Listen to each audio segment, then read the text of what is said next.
Bonjour à tous, nous sommes le mercredi 15 octobre 2025 et notre frère Laith Marouf est de retour parmi nous. Bon retour, Laith. Merci. Ravis de Cinema.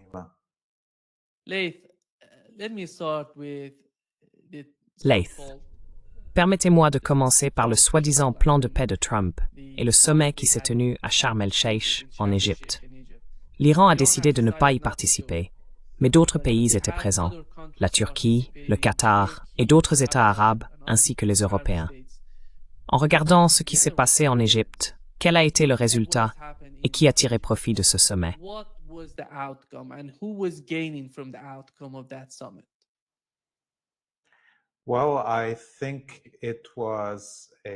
Eh bien, je pense que c'était un sommet pour venir baiser l'anneau de l'empereur. C'était clairement une partie de la guerre psychologique, étant donné que l'Empire a perdu toutes les batailles au cours des 2 dernières années, au Liban, à Gaza, en Iran, au Yémen, et a subi une défaite retentissante et sans précédent dans la guerre de propagande.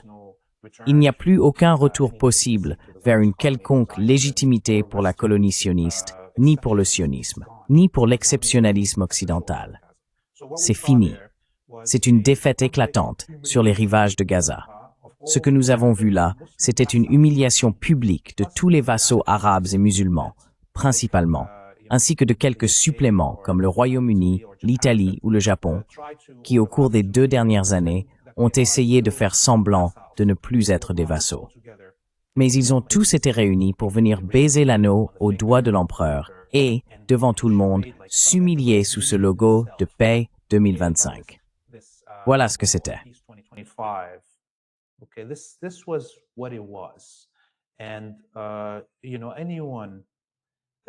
Et vous savez, tous ceux qui n'ont pas lu l'histoire, lorsqu'ils analysaient ce qui se passait dans la péninsule arabique, avec l'attaque contre le Qatar et le prétendu changement dont tous ces analystes ne cessaient de parler, ou le Pakistan venant à la défense des Palestiniens, ou l'Iran, ou cette alliance avec l'Arabie saoudite censée être contre Israël, ou encore l'Indonésie qui allait envoyer 20 000 soldats pour sauver Gaza, ou la Turquie qui ferait quoi que ce soit, eh bien vous savez, Erdogan dit encore une fois, si cela tourne au génocide, j'agirai.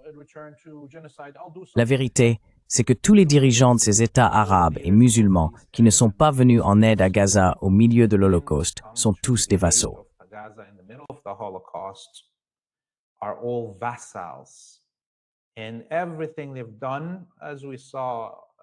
Et tout ce qu'ils ont fait, comme nous l'avons vu avec cette publication du New York Times ou du Washington Post, je ne me souviens plus lequel de ces journaux américains c'était, a montré qu'il existe une alliance militaire directe et coordonnée entre la Jordanie, l'Égypte et les pays du Golfe avec la colonie sioniste en plein milieu de l'Holocauste contre tout l'axe de la résistance.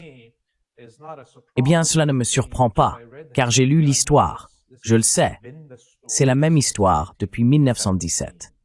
Rien n'a changé.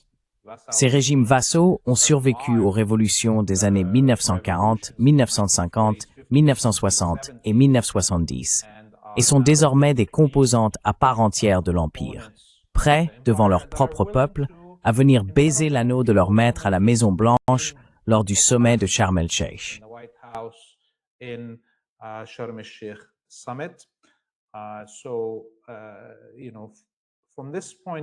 À partir de maintenant, si nous entendons des analystes, car je pense que ces analystes, qui n'ont pas lu l'histoire et qui parlent du monde arabe ou musulman, de l'Asie occidentale ou de toute autre région dont vous voulez parler, peuvent peut-être analyser les événements actuels, mais ils ne voient pas la situation dans son ensemble, car ils n'ont aucune connaissance historique de la région.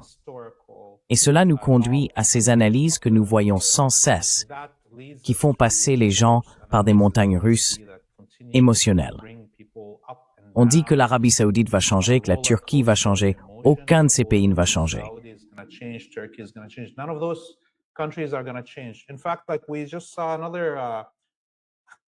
En fait, nous venons de voir un autre article affirmant que le parti nationaliste en Turquie, qui est censé s'opposer à Erdogan et à sa collaboration avec les frères musulmans, le Qatar, et ainsi de suite, a proposé à l'OTAN d'inclure les pays du CCG, les pays du Golfe, dans l'OTAN, dans une alliance entre la Turquie et les pays du CCG contre l'Iran.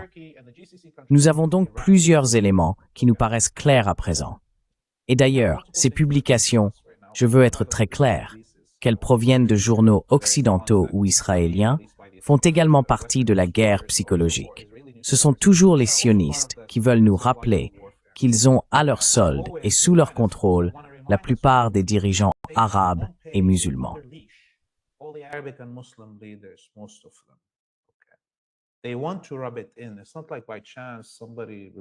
Ils veulent nous le faire sentir.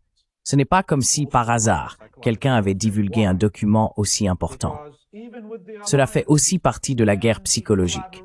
Pourquoi? Parce que même avec l'alliance, la collaboration et la trahison de tous ces dirigeants arabes et musulmans, ils n'ont toujours pas réussi à vaincre Gaza. Peux-tu imaginer cela? Le monde musulman tout entier, à l'exception de l'axe de la résistance, collaborait avec les sionistes et l'Occident uni, pour écraser nos propres peuples, la Palestine, et tout mouvement visant à libérer Gaza. Et ils n'ont toujours pas pu vaincre Gaza. Alors que doivent-ils faire? Ils doivent mener cette guerre psychologique pour démoraliser les Arabes et les musulmans, pour démoraliser les peuples du monde, comme si c'était une surprise que ces régimes collaborent. Ces fuites sont destinées à te faire penser « Oh mon Dieu, je croyais peut-être qu'Erdogan pouvait changer maintenant. »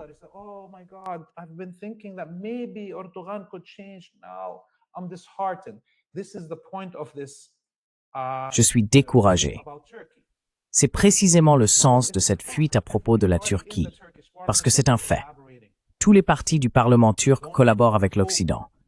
Ne placez pas vos espoirs dans la politique électorale des pays musulmans, pas plus que vous ne devriez le faire en Occident, où rien de tout cela n'est réel. Il n'y a pas de démocratie. Tous les partis politiques sont contrôlés. Nous avons besoin de révolution. Les gens doivent comprendre que le changement vient des révolutions. Il ne vient pas des urnes. Il ne vient pas des manifestations. Il ne vient pas des podcasts ni des tweets. Il vient des révolutions. Donc, s'il y a quelque chose à retenir du sommet, c'est bien cela. Un moment d'éveil pour les spectateurs qui regardent, et un moment d'éveil pour ces analystes qui continuent de parler de régions dont ils n'ont aucune compréhension historique.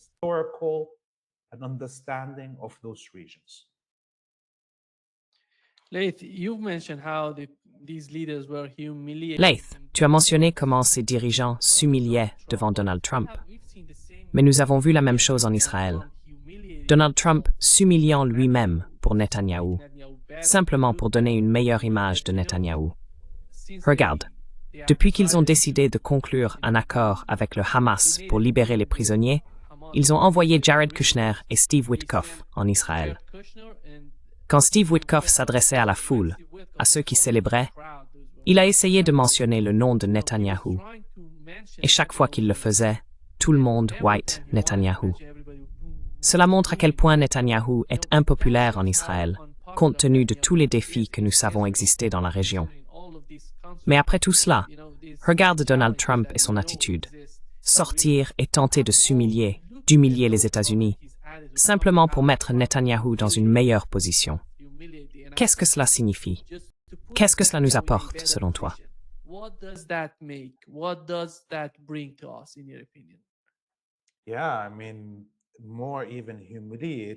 Oui, je veux dire, encore plus humiliant pour Trump, c'est qu'il ait interpellé la veuve d'Adelson à la Knesset en disant que c'est elle qui avait rendu tout cela possible, le transfert de l'ambassade à Jérusalem. Nous avons donc en ce moment un empereur qui s'est révélé à la Knesset, qui est vraiment aujourd'hui la capitale de l'Empire, la colonie sioniste. Pendant un temps, la capitale de l'Empire anglo-germanique était Londres. Puis elle a été déplacée à Washington, D.C., et maintenant c'est clairement Tel Aviv. Et vous savez, le voir aller là-bas et parler de cette manière, en reconnaissant ceux qui l'ont acheté comme empereur et l'ont porté au pouvoir, pas au Congrès, il n'a pas reconnu Adelson au Congrès, il l'a reconnu à la Knesset, où elle aussi, dans la colonie sioniste, et son défunt mari possédaient une vaste part des médias qui ont propulsé Netanyahou au pouvoir.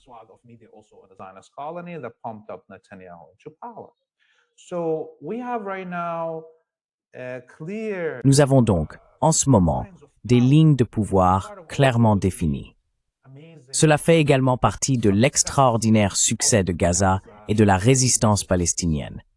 Ils n'ont pas seulement vaincu tout un empire et ses collaborateurs sur le terrain à Gaza, ils n'ont pas seulement défait la machine de propagande combinée de tous les éléments de cet empire, mais ils ont aussi, en quelque sorte, révélé ce qui se cache derrière le rideau à toute l'humanité, aux citoyens des pays occidentaux. C'est comme dévoiler le magicien d'Oz. Les gens pensaient peut-être qu'ils vivaient en démocratie.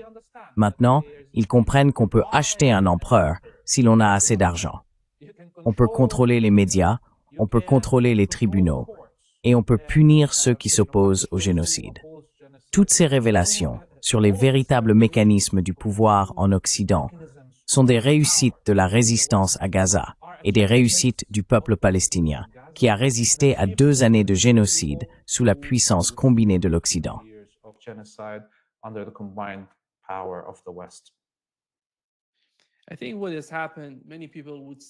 Je pense que ce qui s'est passé, et beaucoup de gens se demanderaient pourquoi nous devons parler des questions entre Donald Trump et Netanyahou, c'est qu'après tout, ce que nous avons appris de cette visite de Donald Trump à la Knesset, c'est à quel point les Israéliens ont profondément infiltré son administration depuis la première fois qu'il était en fonction à Washington. Il a mentionné quelque chose de très important, à mon avis. Je ne sais pas s'il l'a dit délibérément, intentionnellement, ou s'il l'a simplement dit sans se rendre compte de ce dont il parlait, ni des répercussions qu'un tel propos pourrait avoir de sa part.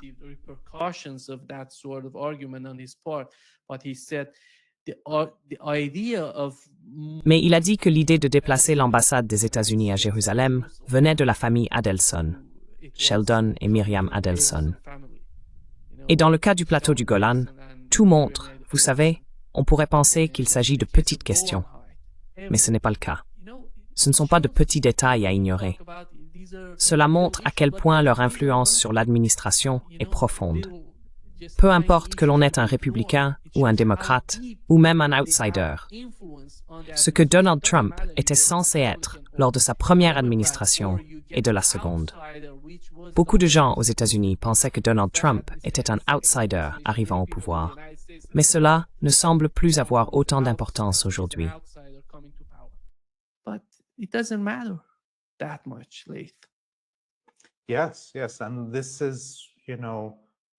Oui, oui. Et c'est, vous savez, pour la première fois, je pense, permettre aux gens, c'est encore une autre réussite de la résistance. Cela permet aux gens de parler de ce tabou dont pendant des décennies il était interdit de parler. L'influence des sionistes dans les médias, en politique, dans la finance, peu importe, n'est-ce pas? Ce tabou a disparu. Et je pense qu'en ce moment, nous vivons un moment très important, une sorte de carrefour concernant le contrôle sioniste.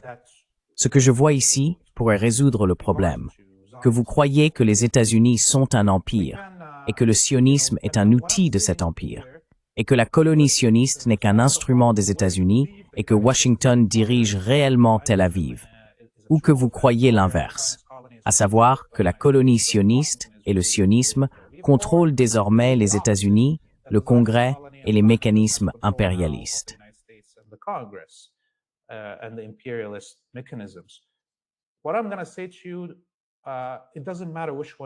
Ce que je vais te dire, peu importe laquelle de ces versions tu crois, la solution est la même. La situation actuelle, c'est que toute l'élite occidentale nous dit qu'elle tue des Palestiniens, qu'elle justifie le génocide de masse et la destruction de pays arabes et musulmans entiers, de l'Afghanistan au Soudan, au Yémen et tout ce qui se trouve entre les deux. Ils nous disent qu'ils font tout cela pour la sécurité des Juifs, pour l'État juif. C'est ce que dit l'élite occidentale.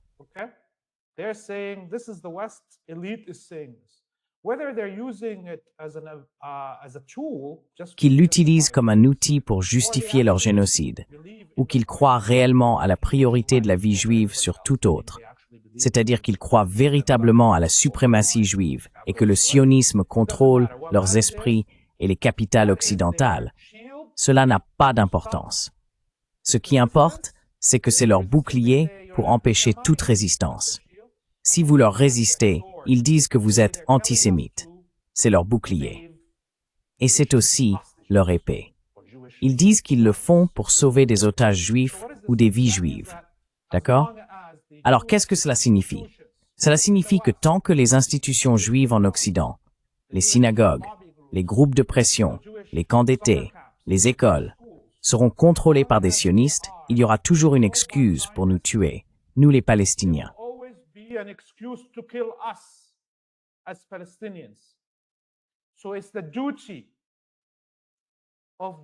C'est donc le devoir de ceux qui se disent juifs antisionistes, qu'il s'agisse des religieux comme Neturei Karta et d'autres, ou de ceux qui se disent juifs laïcs, cette contradiction oxymorique, de mener une rébellion, une révolution au sein des institutions juives, les synagogues, les écoles, les colonies de vacances, les groupes de pression, une révolution pour libérer ces institutions juives du contrôle sioniste. Ainsi, les organisations juives officielles pourront dire ouvertement « Vous ne pouvez pas utiliser le judaïsme comme excuse pour tuer, commettre un génocide, coloniser ou harceler des gens jusqu'à les priver de leur emploi en Occident. » Si cela n'arrive pas, ils continueront toujours à utiliser cette excuse, qu'elle en soit une ou non, les élites en Occident.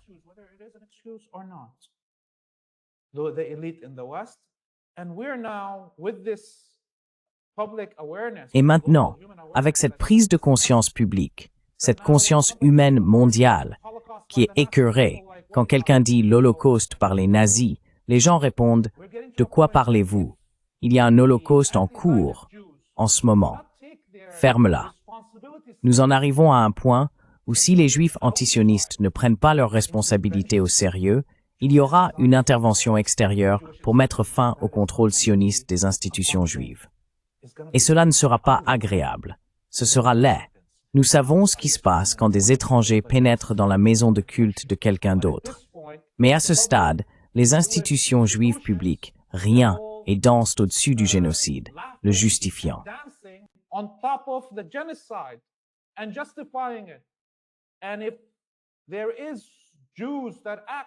Et s'il y a des Juifs qui aiment réellement leur religion, ils doivent agir dès maintenant pour lancer cette rébellion. Sinon, leur communauté deviendra naturellement une cible, car à ce stade, il existe très peu d'institutions juives antisionistes. Aux États-Unis, on compte environ 3740 synagogues, et seulement 30 d'entre elles sont antisionistes. C'est une honte. Le monde entier en vient à être dégoûté et à se dire « Eh bien, tu sais, ce n'est plus amusant.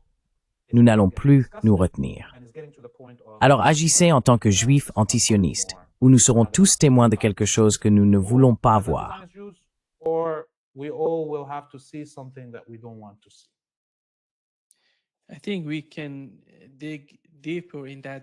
Je pense que nous pouvons creuser davantage dans cette direction, ce qui signifie, à mon avis, que le sionisme dépasse le peuple juif. Vous voyez les sionistes chrétiens, ils sont si nombreux, et le problème avec ces sionistes, c'est qu'ils sont tellement riches et puissants qu'ils peuvent influencer presque toutes les communautés des pays occidentaux. Mais le changement est en cours. Ne pensez-vous pas que le changement arrive? Il se produit en ce moment même. Aux États-Unis, si l'on regarde les sondages, même au sein de la communauté juive, environ 60% des Juifs américains estiment que ce qu'Israël fait à Gaza est un génocide. Ce sont des chiffres énormes. Et le problème, Laith, va au-delà de cela. Le sionisme lui-même. Ne pensez-vous pas que, dans les États arabes, il y a des personnes qui se disent musulmanes, mais qui poursuivent tout de même le sionisme dans la région?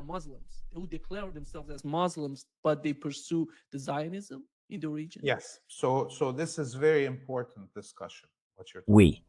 Donc, c'est une discussion très importante, ce dont tu parles ici, Laith.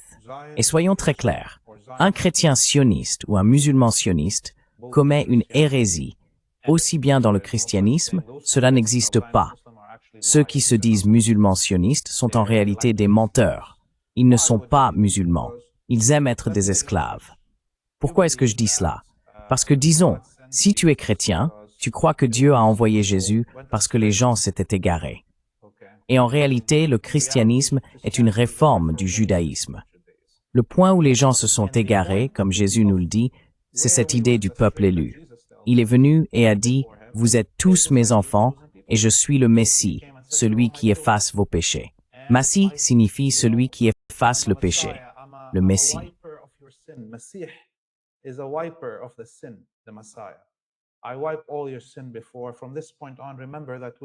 J'ai déjà effacé tous tes péchés.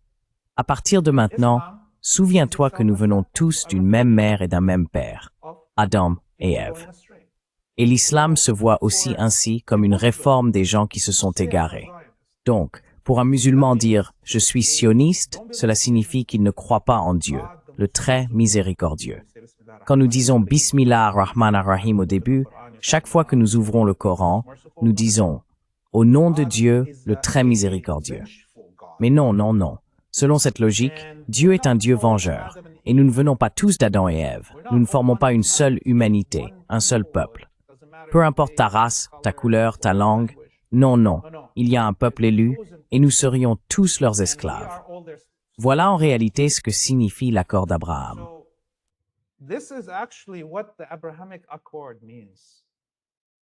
The Abrahamic Accord means that Muslims... L'accord d'Abraham signifie que les musulmans doivent renier leur propre prophète, renier leur propre livre sacré et affirmer que le judaïsme a raison, qu'il existe un peuple élu et que nous n'en faisons pas partie. D'accord? Et c'est la même chose pour le christianisme. Si vous vous dites chrétien sioniste, cela signifie que vous êtes un hérétique. Vous êtes un hérétique et vous êtes en réalité contre Dieu, le très miséricordieux, le très aimant. D'accord? Donc, c'est ce qui se passe. Et c'est pourquoi nous voyons en ce moment toute cette campagne, avec des centaines de millions de dollars, que les Israéliens viennent de lancer pour géorépérer les églises aux États-Unis. Ils vont suivre chaque personne qui entre dans une église et la cibler avec des publicités partout où elle ira, à partir de ce moment-là, traçant ainsi une carte complète de sa vie afin de la soumettre à la propagande sioniste.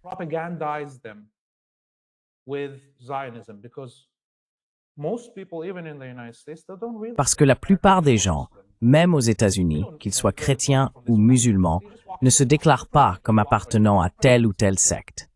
On entre simplement dans une mosquée pour y prier ou dans une église pour y prier. Ce sentiment de foi est donc en contradiction avec cette idée de suprématie proposée par le sionisme et avec l'auto-humiliation.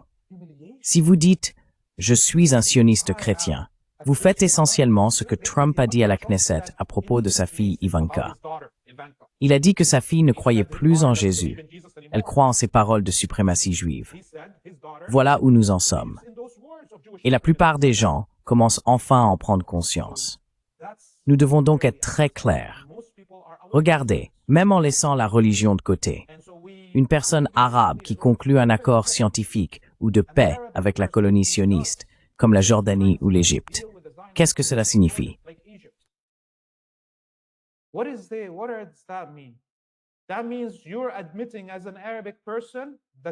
Cela signifie que vous admettez, en tant qu'Arabe, que vous êtes un colonisateur et que cette saleté venant de Pologne, de Bulgarie et d'Ukraine représente les peuples autochtones. Et il y a 2000 ans, j'étais un descendant de colonisateur. Voilà ce que cela veut dire. Accepter le sionisme pour une personne arabe revient à accepter que nous sommes les colonisateurs et qu'ils sont les autochtones. Accepter le sionisme en tant que musulman ou chrétien, c'est admettre que votre religion, vos prophètes et votre Dieu sont des menteurs, qu'il n'existe qu'une seule vraie foi, le judaïsme, qu'il n'existe qu'une seule race maîtresse, le peuple élu. Et j'accepte non pas d'en faire partie, mais d'en être l'esclave. Voilà ce que cela signifie, pour tout être humain non juif, d'accepter le sionisme.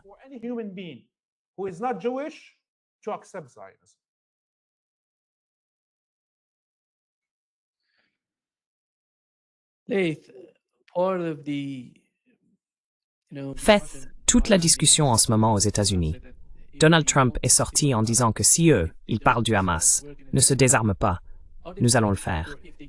Se prépare-t-il, s'ils obtiennent les prisonniers et que toutes ces premières étapes sont finalisées, à trouver de nouveaux motifs, de nouvelles raisons pour retourner à Gaza? Commencer, recommencer, réactiver un génocide. Quelle est ton opinion là-dessus? Parce que si tu es Donald Trump et que tu essayes de mettre fin à ce qui se passait auparavant, tu t'es placé dans une position sans issue. Quand tu parles de désarmer le Hamas, tout le monde sait que cela n'arrivera pas. Peu importe combien de fois tu le répètes. Qu'est-ce que cela signifie, selon toi? What is that? What is that in your understanding? Look, it's clear that this war is not. Écoutez, il est clair que cette guerre n'est pas terminée. Je pense que nous avons entendu de nombreuses déclarations de, vous savez, Witkoff, Huckabee, l'ambassadeur à Jérusalem et l'envoyé spécial Thomas Barak au cours des 6 à 9 derniers mois, qui ont clairement montré que l'administration à Washington n'est pas intéressée et qu'elle dit enfin la vérité. Il s'agit d'une lutte de décolonisation en Palestine. Ce que nous avons vu au cours des 2 dernières années et peut-être des 15 ou 20 dernières années dans toute cette région, c'est le même type de génocide de masse, de mort de masse, à une échelle qui n'avait pas eu lieu de cette manière depuis la colonisation des Amériques.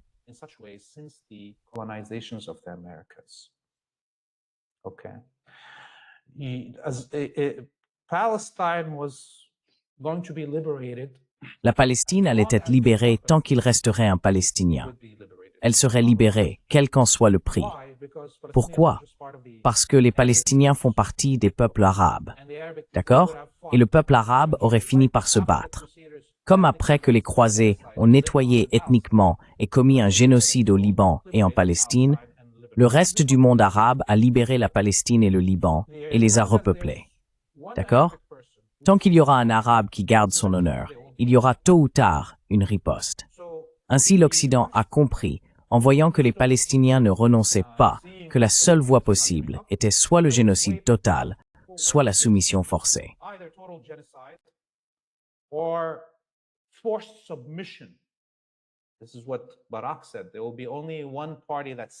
Voici ce que Barak a dit. Il n'y aura qu'un seul camp qui se soumet et un seul camp qui domine. Il n'y aura pas de paix, même après la soumission, car il y aura toujours quelqu'un pour relever la tête et combattre cela. Aussi petit, aussi isolé soit-il. Même si chaque État arabe est vaincu et chaque peuple arabe est musulman, même si l'Iran est vaincu et occupé, il y aura toujours quelque part une personne arabe ou musulmane assez folle pour réellement s'aimer elle-même et refuser l'esclavage. Et cette personne, boum, emportera avec elle quelques Israéliens. Le lendemain, l'Empire américain bombarde un village dans un pays qu'il occupe.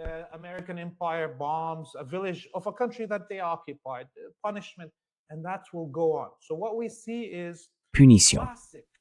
Et cela va continuer.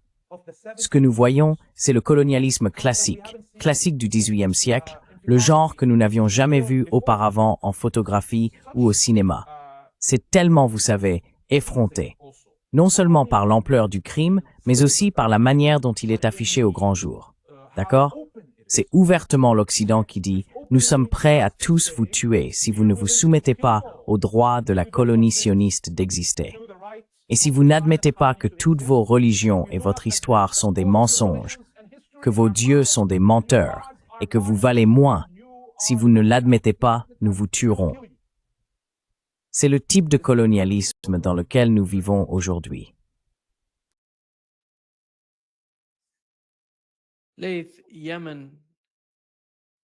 Mesdames, le Yémen ne va pas se laisser duper par ces manœuvres. Ils ont dit qu'ils étaient prêts, qu'ils se préparaient encore davantage, au cas où quelque chose se produirait à Gaza, en Palestine. Dans combien de temps cela arriverait-il? Dans combien de temps? Et est-ce seulement une question de Yémen, ou voyez-vous d'autres parties de la résistance se préparer à ce moment?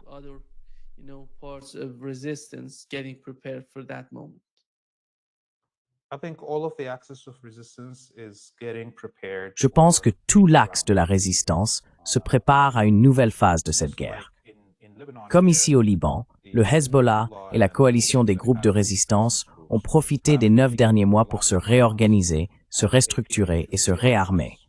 Et nous voyons qu'il est probable que cela commence dès maintenant à Gaza. Je suis sûr à 100% que la résistance essaye de faire passer des armes en contrebande vers Gaza en ce moment même, et que l'Iran est également prêt, peut-être même pour une attaque préventive. Car si l'on regarde l'histoire de la lutte contre la colonie sioniste dans la région, les seules guerres qui ont été presque victorieuses sont celles où Israël a été pris par surprise. 1973, 2006, 2023. Donc, si l'Iran lançait réellement une attaque surprise, cela pourrait être un immense succès.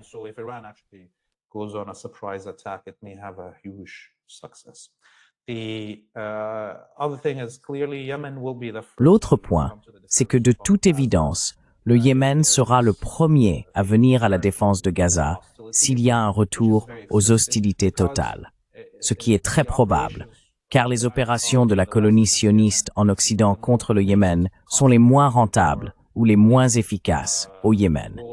Ils ne disposent pas de beaucoup de renseignements. Ce n'est pas un grand pays comme l'Iran, où l'on peut simplement lancer des choses et les voir exploser. La géographie est différente, et c'est loin.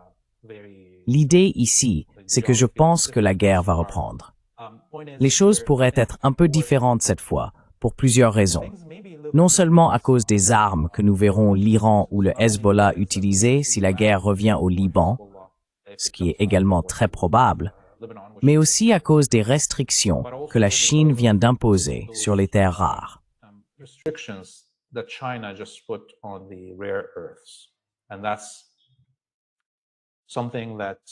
Et c'est quelque chose que dans mon esprit, pendant 2 ans, je n'ai pas compris. Pourquoi la Chine n'avait rien fait, ni pour limiter son commerce avec la colonie sioniste elle-même, ni pour utiliser son influence contre ceux qui fournissent des armes à cette colonie.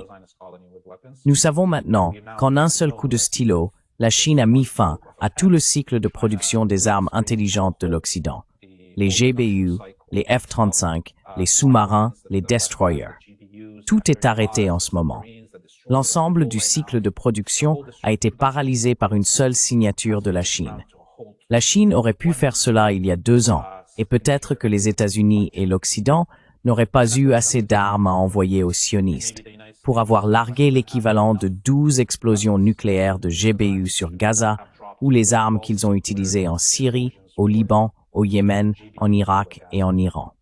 Des centaines de milliers de personnes auraient peut-être été sauvées si la Chine avait agi ainsi il y a 2 ans.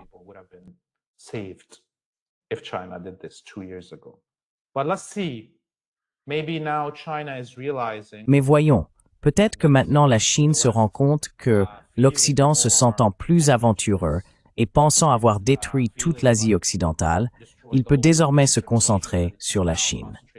Peut-être que cela les a réveillés et les pousse à prendre la situation au sérieux. Et cela montre aussi ce qui doit se passer dans ce monde, dans ce nouveau monde que nous essayons d'imaginer, un monde multipolaire.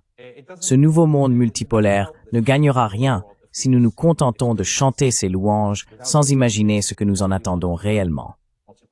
Nous avons besoin d'une Chine, d'une Russie, d'un Brésil, d'une Inde, d'un Iran et d'un Venezuela travaillant tous ensemble pour limiter le pouvoir de l'empire dirigé, soit depuis Tel Aviv, soit depuis Washington, D.C., ce que nous n'avons pas encore tranché.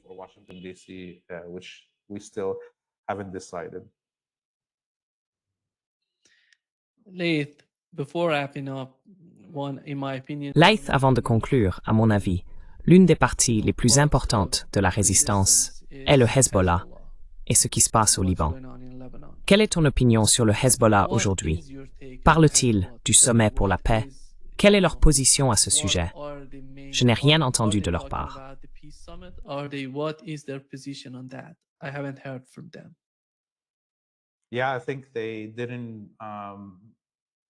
Oui, je pense qu'ils n'ont fait aucune déclaration officielle. Mais évidemment, l'Iran a refusé d'y aller, sachant qu'il aurait dû venir et baiser l'anneau. C'est essentiellement ce que c'est, une séance photo avec l'empereur. Et cette initiative de paix n'a pas été signée par la colonie sioniste. Donc tout le monde y a adhéré, sauf Israël d'ailleurs. Ce que j'ai vu de la part d'analystes proches du Hezbollah et d'autres, C'était surtout des rires et des moqueries envers les élites arabes et musulmanes qui y sont allées, et des éloges pour l'Iran pour ne pas y être allé et avoir montré à quel point c'était un geste intelligent. Et regardez, le Hezbollah est actuellement dans une position bien plus sûre à l'intérieur du Liban.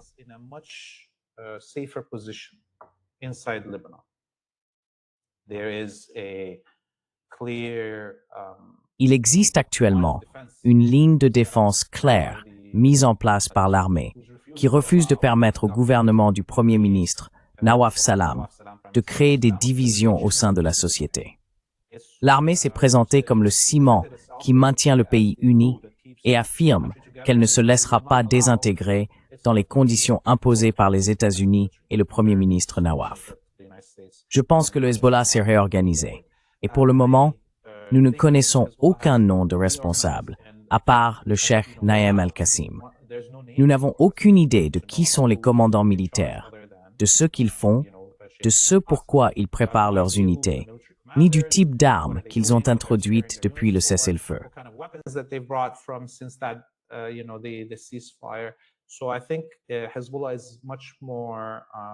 Je pense donc que le Hezbollah est aujourd'hui beaucoup plus résistant, beaucoup plus flexible, et qu'il y aura beaucoup de surprises si une guerre reprend au Liban. Et je veux dire, vous savez, sur Free Palestine TV, nous sommes descendus aujourd'hui vers le sud, dans les villages frontaliers, où c'est la saison de la récolte des olives. Les agriculteurs sortaient pour cueillir les olives. Et ces derniers jours, les sionistes ont envoyé des drones, larguant des gaz lacrymogènes, des grenades assourdissantes et des grenades sonores pour menacer les habitants. Aujourd'hui, dans quelques-uns de ces villages, les Nations Unies et l'armée libanaise ont escorté les agriculteurs sur leurs terres pour les aider à cueillir les olives.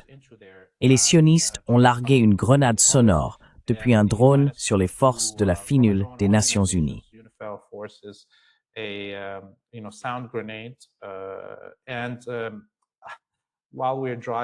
Et pendant que nous descendions vers le sud du Liban, la voiture de Hadi, le caméraman, mon acolyte, mon pote dans cette bataille, sa voiture, la boîte de vitesse entière, boum, foutue. Nous sommes restés coincés au milieu d'une vallée pendant 1 heure. Cette voiture roule avec nous depuis 1 an. Rien que l'année dernière, nous avons parcouru 100 000 kilomètres juste en aller-retour. Vous savez, la moyenne pour une voiture tourne généralement autour de 20 000. Elle en a vu ces 2 dernières années. Je ne sais pas si elle va survivre. Donc oui, il y a eu des pertes financières aujourd'hui. Il faut qu'on compense ça d'une manière ou d'une autre, qu'on trouve un remplacement pour cette voiture. Alors, si quelqu'un veut aider, allez sur notre site web, freepalestine.video, et faites un don, s'il vous plaît, pour que nous puissions avoir un véhicule pour descendre sur les lignes de front.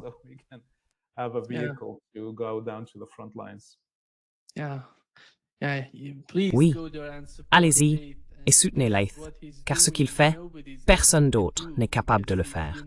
Il est unique dans sa manière de rendre compte depuis le Liban, depuis le sud du Liban, et de ce qui se passe dans cette région. Merci beaucoup, Laith. C'est un grand plaisir. Merci, Nima. À bientôt, Inch'Allah. À bientôt. Au revoir. Toi.